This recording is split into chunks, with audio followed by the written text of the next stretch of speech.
altogether, right? So I decided, oh my, I think the blood on my hands thing kind of got me. So the frame of reference was painted back to me of an instruction that I had already been given. And so what I did now, when I realized I have 2 weeks left to write a book and publish it in the first place, the reason I never wrote a book, I didn't know how to publish it.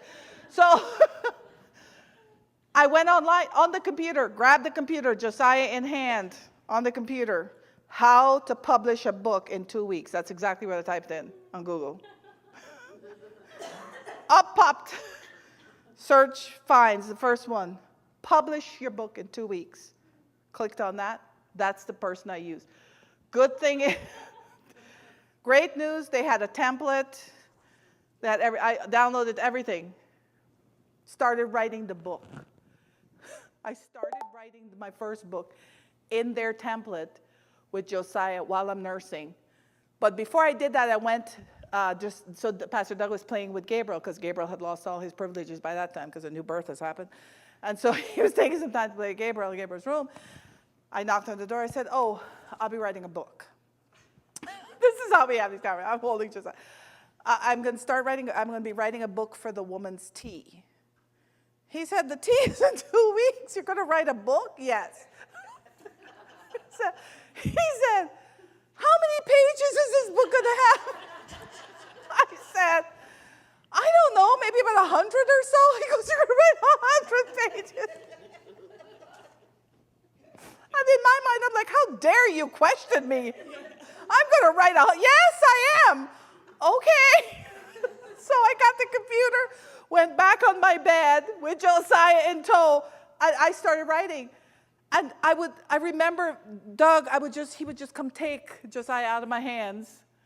And I would just keep writing. And I'm writing and writing, straight out of my head, just writing. And then he'd come bring Josiah back. I'm in the same position.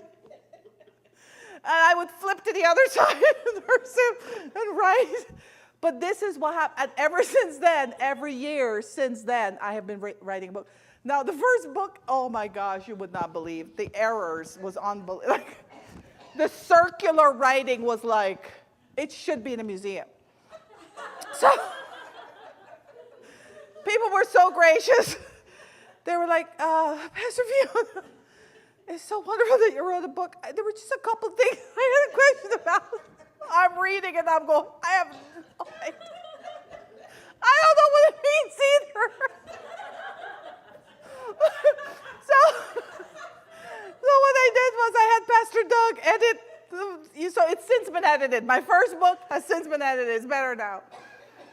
And then ever since then, and so a couple books in is when Pastor Doug realized, so what happened was I self-published, All I did was, this book had no ISBN or anything, because I didn't know how to get that yet, that barcode.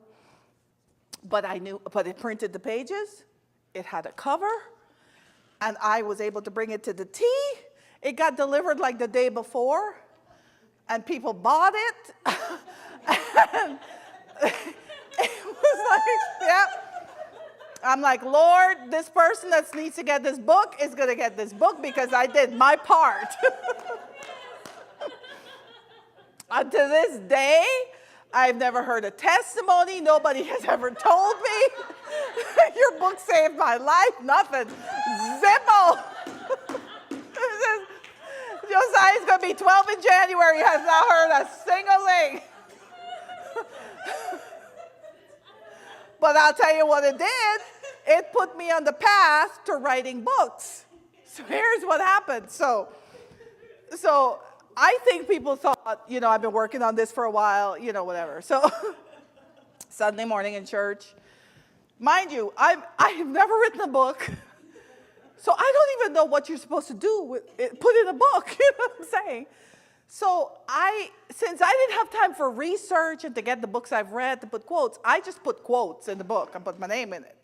So this lady, as far as the beginning of every chapter, as far as the heading of every chapter, I put like a phrase, like a saying somebody could walk away with, So this couple was attending our church at the time, and he was studying at